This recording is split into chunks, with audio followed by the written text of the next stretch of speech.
तर नमस्कार मित्रांनो, स्वागत आहे तुम्हा सर्वांचं आमच्या मृगगडच्या आजच्या ह्या दुसऱ्या व्लॉगमध्ये। छोटासा ट्रेक आहे, जास्त काही हार्डही नाही आहे।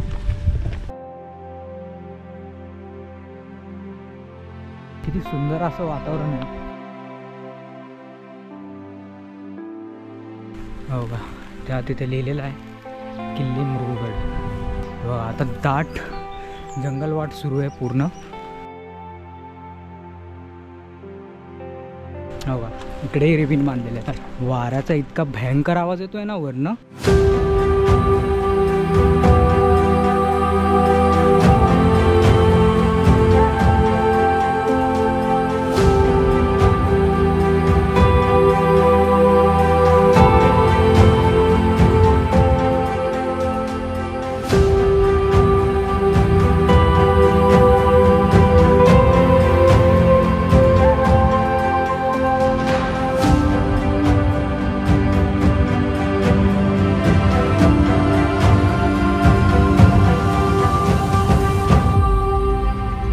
हे आहे वाड्याचे अवशेष। किल्ल्याचा किल्लेदार असेल पुरातन काळामध्ये, शक्यतो त्याचा हा वाडा असावा।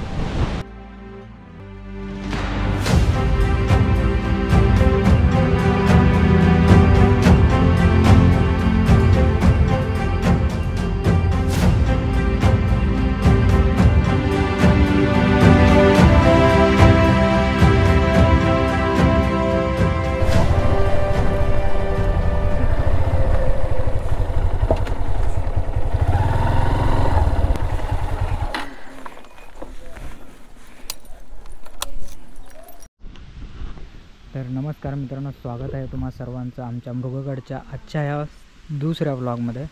आपण आपली गाडी इकडं पार्क केलेली आहे या भवानी मातेच्या मंदिरासमोर, आणि इकडून एक छोटीशी वाट जाते। आपण दादाला विचारलं एका गावातल्या, तर त्यांनी सांगितलं ह्या रस्त्याने जाऊ शकता, आणि तिकडं जी वरची वाडी दिसते तिकडनं फिरून असा यू टर्न करूनही तुम्ही तिकडनं जाऊ शकता, पण ही वाट सोपी आहे असं त्यांनी सांगितलं। तर आपण निघू आता किल्ले मृगगडसाठी। तर मित्रांनो, तुम्ही बघू शकता हे गावातील मंदिर आहे, आणि किती खूप छान आणि सुंदर अशा प्रकारे हे बांधलेलं आहे। एक झाडाच्या बाजूला गावाच्या मध्ये खूपच सुंदर अशी लोकेशन आहे, आणि आपण चाललो आहे या मार्गाने। हा मार्ग आपल्याला कुठवर घेऊन जातो आता आपण पाहूया। छोटासा ट्रेक आहे, जास्त काही हार्डही नाही आहे। मृगगड हा किल्ला भारताच्या महाराष्ट्र राज्यातील रायगड जिल्ह्यात सुधागड तालुक्यातील भेलीव गावाजवळ वसलेला आहे। हा पुण्यापासून 110 तर मुंबईपासून 100 किलोमीटर अंतरावरती आहे। भेलीव गावापासून आपल्याला 1.5 किलोमीटर अंतर पार केल्यावर आपण गडाच्या पायथ्याजवळ पोहोचतो।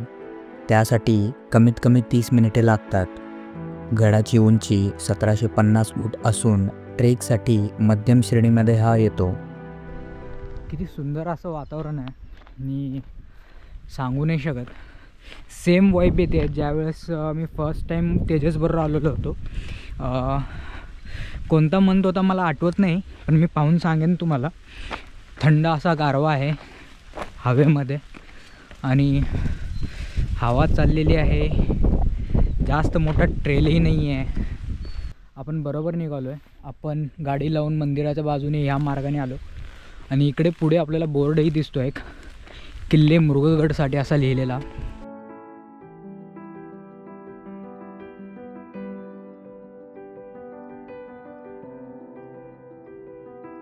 हो का।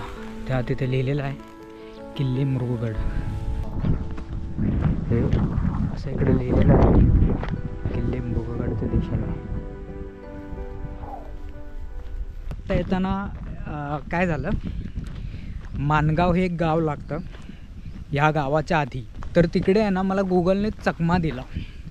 मी गुगलवरती भरोसा करत निघालो, आणि त्यांनी मला मानगावमध्ये पोचवलं। गावामध्ये जेव्हा की गावाच्या बाहेरूनही रस्ता होता, तो खूप चांगला होता।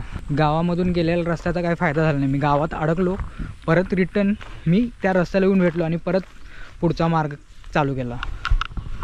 तर आम्ही जेव्हा पहिल्यांदा आलो होतो मित्रांनो, त्या टायमाला आम्ही त्या डोंगराला नानाचा अंगठासारखा दिसतो म्हणून आम्हाला वाटलेला नानाचा अंगठाच आहे की काय, म्हणजे त्याची एक कॉपी. पण नंतरनं समजलं तो मोराडीचा सुळखा आहे. आणि हा जो वरचा परिसर दिसतो डोंगरांचा तुम्हाला मालिका ही लोणावळ्यातली आहे. लोणावळ्यातल्या शिवलिंग पॉईंट ह्या लोकेशनपासूनसुद्धा आपण मृगगड पाहू शकतो. किंवा तुम्ही तिकडे थांबून कोरीगडला जातानासुद्धा हा पॉईंट तुम्ही जरूर पहा. खूपच सोपा असा ट्रेल आहे आणि गड तसा अवघडही नाही आहे फार काही. हा काय गड, आपण त्याच्या खालीपर्यंत तर पोचलोच आहे. इकडनं आपण आल्यानंतर हा दुसरा फलक लावलेला आहे इकडं गडाच्या दिशेनेचा मार्ग असणारा.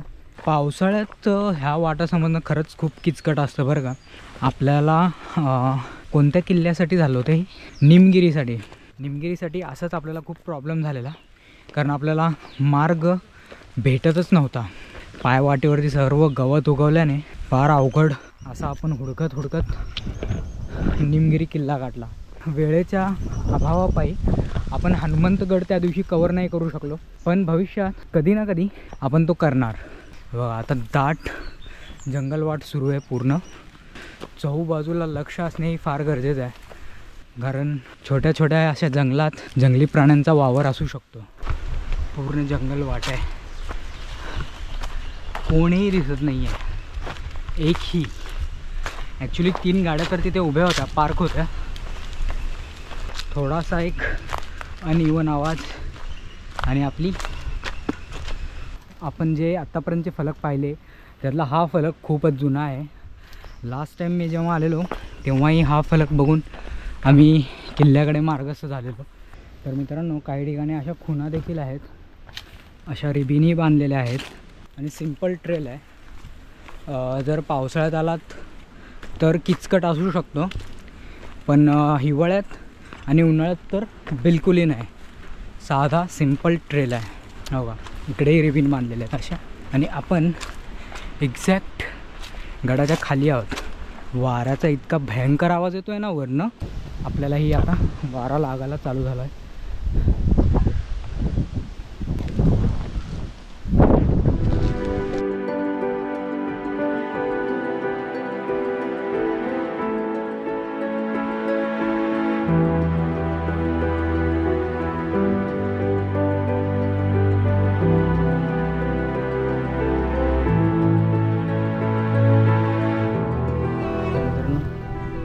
झाड बघा कसा हवेने पडला असेल शक्यतो. आणि हा ट्रेलचा रोड आपला. आणि हा माझ्या मते या 2 डोंगरांच्या घळीमध्ये हा रस्ता जातो. आणखी एक रस्ता मागे होता, तो एक रस्ता आहे पुढे केवसाठी, त्यालाही आपण जाऊया आपला गड कंप्लीट झाल्यानंतर. तो पुढून रस्ता आहे. हा कालचा पॅच वरती आल्यानंतर इकडं अजून एक असा फलक दिसतो आहे मृगगडसाठी, आणि शक्यतो हा मार्ग असावा.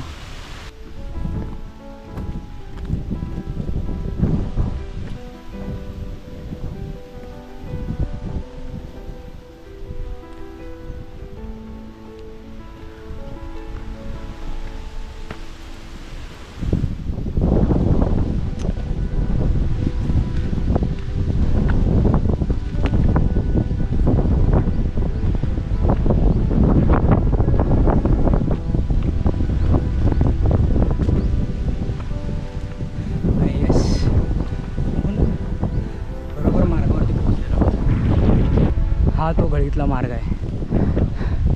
झाडी वाढल्यामुळे समजून येत नाही आहे,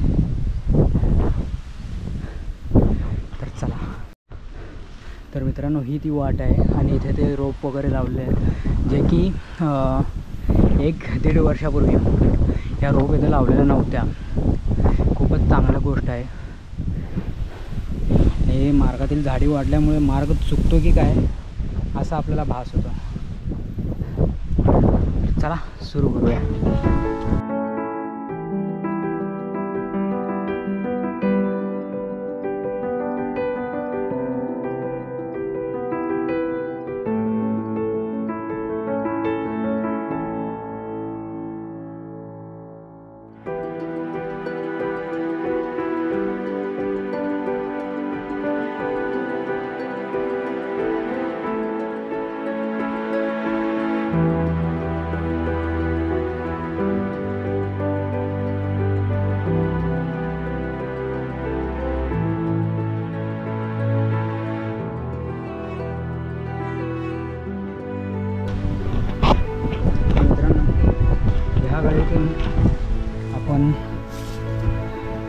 गडापर्यंत आलेलो आहे.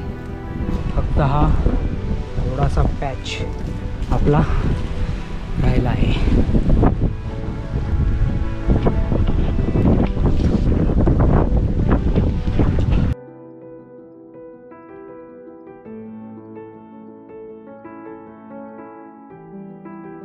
गडाजवळ येताच उजव्या बाजूस आपल्याला या कातळात कोरलेल्या पायऱ्या पाहायला मिळतात.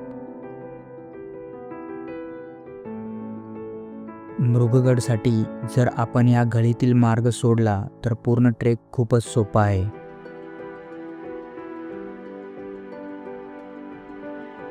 गडीमधून गडाजवळ दाखल होताच इथे गडाचा नकाशा दुर्गवीर प्रतिष्ठान आणि भेलीव सावे ग्रामस्थ यांच्यातर्फे लावण्यात आला आहे.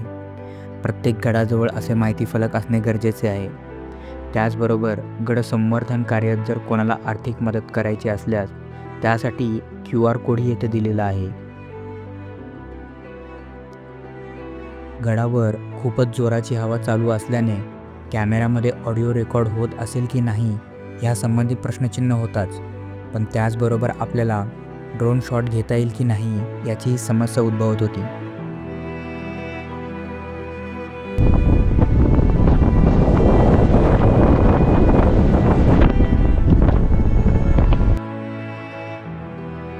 माहिती फलकाच्या बाजूलाच एका शिळावर पादुका असे लिहिलेले आहे, ज्या दगडांमध्ये कोरलेल्या आहेत, पण ह्या कोणाच्या आहेत याबद्दल इतिहासात माहिती नाही. पादुकाच्या समोरील बाजूस आहे एक गुहा, पण तिथे जाण्याचा मार्ग खूपच थरारक आहे. त्यामुळे जर तिथे कोणाला जायचेच असेल तर ट्रेकिंगचा अनुभव असेल तरच जावे, अन्यथा जाणे तिथे टाळावे. कारण या पायवाटाच्या बाजूलाच आहे 200 ते 300 फूट खोल दरी व पावसाळ्यात ही पायवाट खूपच निसरडी होते. त्यामुळे पावसाळ्यात तर जाणे पूर्णपणे टाळावे.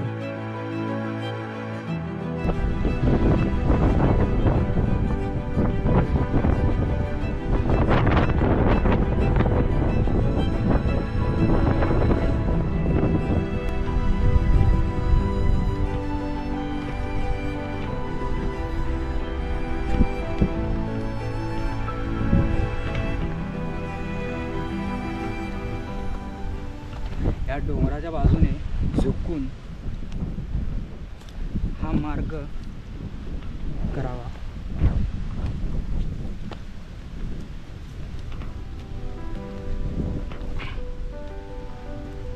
पावसाळ्यात हा मार्ग खूपच स्लिपरी असतो, त्यासाठी इथे येणं टाळावं पावसाळ्यात तरी.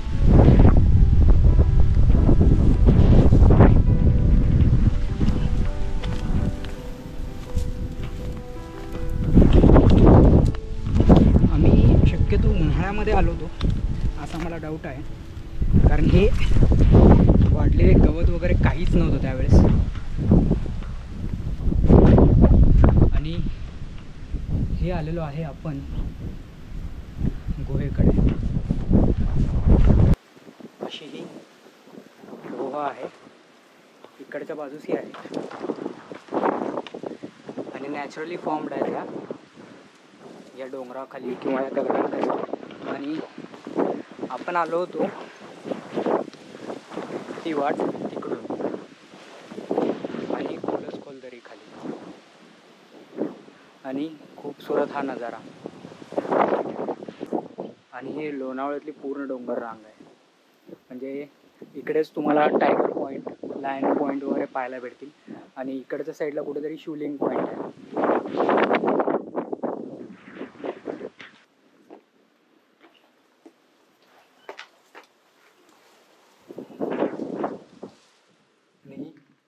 पाण्याची टाकी असावी शक्यतो.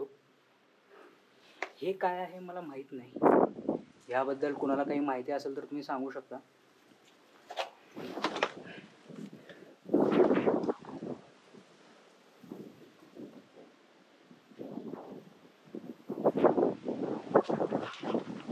तर आपण पुन्हा आता निघूया गडाच्या दिशेने.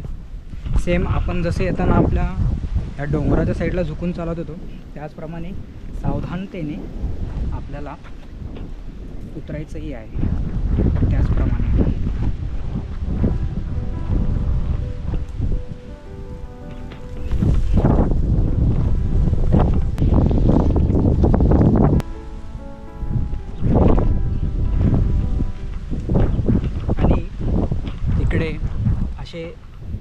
खाचाही दिलेल्या आहेत जिथे तुम्ही पकडू शकता उतरताना.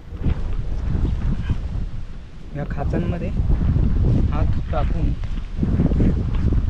उतरण्याचा प्रयत्न करा सावधानतेने.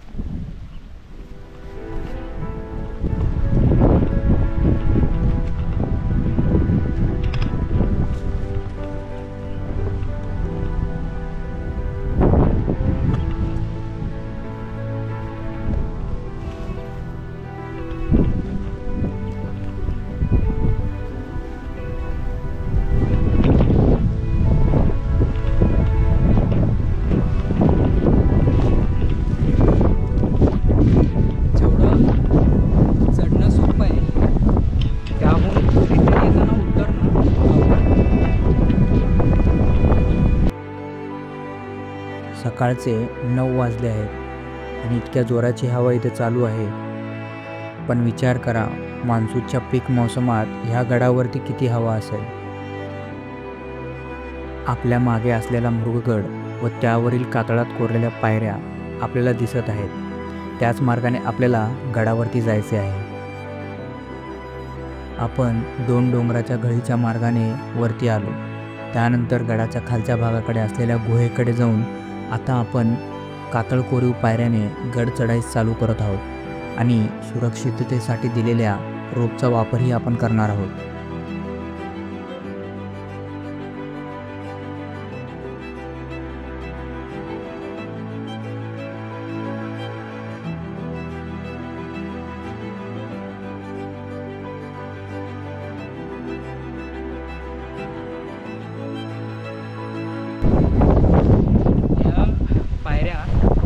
कलावंतीन दुर्गची आठवण करून देतात. याही सेम अशाच कातळात कोरलेल्या आहेत.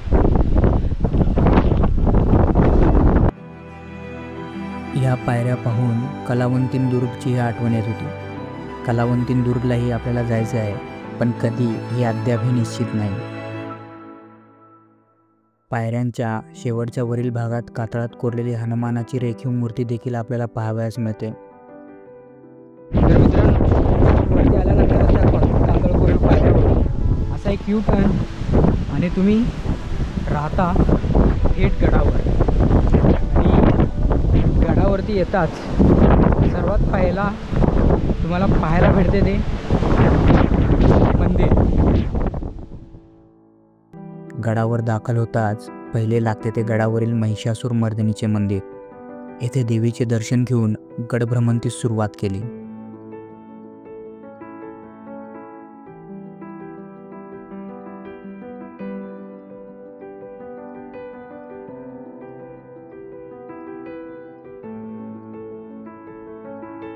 गडावरील पुढील आकर्षण म्हणजे हे पाण्याचे टाके.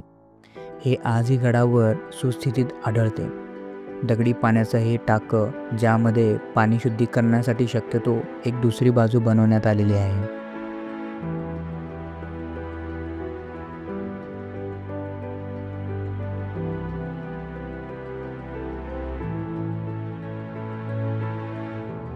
इथेच आणखी एक स्वच्छ पाण्याचं छोटंसं टाकं पाहावयास मिळतं.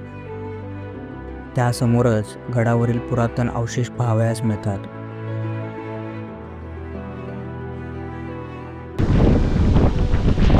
यामध्ये सभा मंडपासाठी खांब वगैरे टाकून उभारण्यासाठी.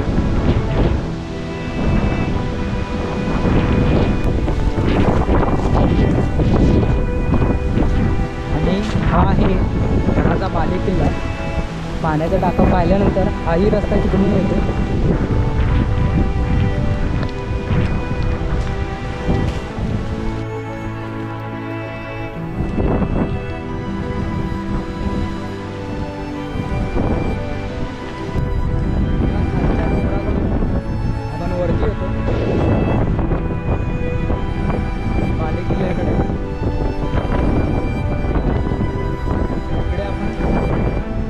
अवशेष आणि गोत्याचे अवशेष पाहू शकतो.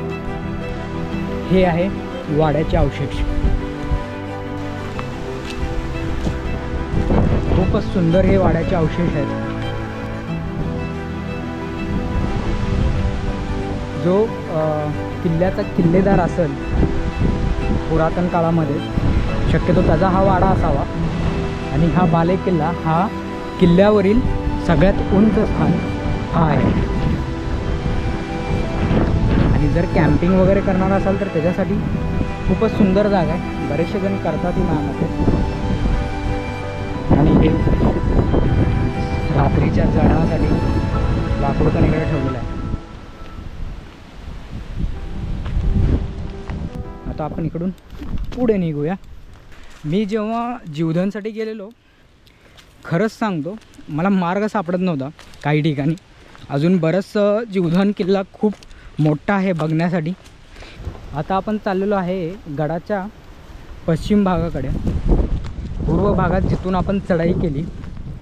आणि इकडे काही पाण्याचे टाके आहेत आणि गडावरील ध्वज हा आपल्याला इकडे पुढे पाहायला भेटेल. हा आहे गडाचा पश्चिम भाग. इथे आपल्याला पाण्याचे टाके आणि पोस्ट होल हे पाहण्यासाठी आहेत. गड तसा फारसा मोठा नाही. तसं पाहिलं तर आपण पाहिलेला मल्हारगडपेक्षाही लहान हा गड आहे. आणि शक्यतो बोर घाटावरती लक्ष ठेवण्यासाठी हा गड वापरला जायचा. दख्खनमधून कोकणात उतरण्यासाठी वापरला जाणारा मार्ग म्हणजे बोरघाट. तसे बरेचसे मार्ग आहेत, त्यामधला पुण्यानजीकचा हा मार्ग. आणि हे गडावरील पाण्याचे टाके पश्चिम भागातील. आणि हे आहेत पोस्ट होल. जसं आपल्याला गडाच्या नकाशामध्ये तिथे दाखवण्यात आलं होतं. गडाच्या पश्चिम भागात दिसणारे हे पोस्ट होल हे शक्यतो बांबू रोवून एक तात्पुरते मंडप बांधणीसाठी वापर करत असावेत. व त्याचबरोबर काही चरेही दिसतात. शक्यतो हे चरे टाकीतील जास्तीच्या पाण्याचा निचरा करण्यासाठी अथवा या भागात पडणाऱ्या पावसाचे पाणी खाली वाहून न जाता पाण्याच्या टाक्यात जाण्यासाठी असावेत. आणि हा आहे आपला भगवा ध्वज. आणि त्याच्याच मागे सुंदर चंद्र दिसतोय. कॅमेरामध्ये दिसत असेल नाही माहीत नाही मला, पण झेंड्याच्या बाजूलाच मला चंद्र दिसतोय. तर मित्रांनो, आपण आहे मृगगडवरती. आणि तो दूरवर तो किल्ला कोणता आहे तुम्हाला समजेल का?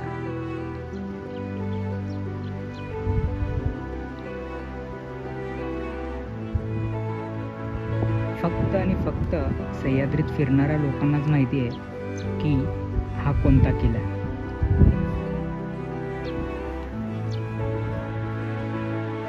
सरसगड म्हणतात त्याला, सरसगड.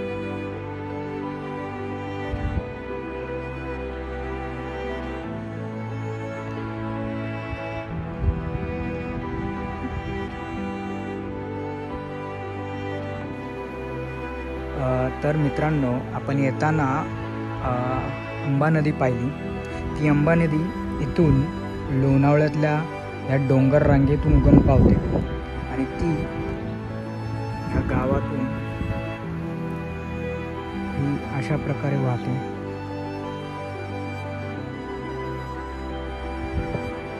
आणि याच अंबा नदीवरती खूप सारे कॅनॉल इथे बसवण्यात आलेले आहेत.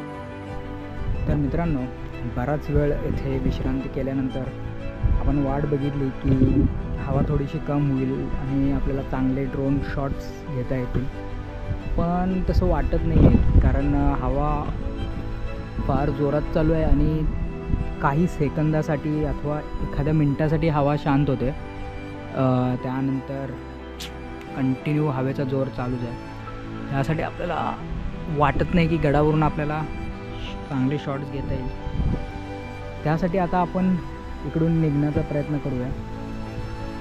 मित्रांनो, आत्ता वाजले आहेत 11:50, म्हणजे जेमतेम 12 वाजता इथं बसलो आहे भवानी मातेच्या मंदिराकडं.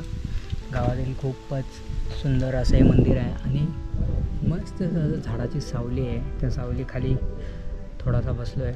खूप स्वेटिंग होतं आहे. खूप शांत वाटतं आहे असं गावामध्ये, मंदिरात जवळ आणि एखाद्या झाडाखाली.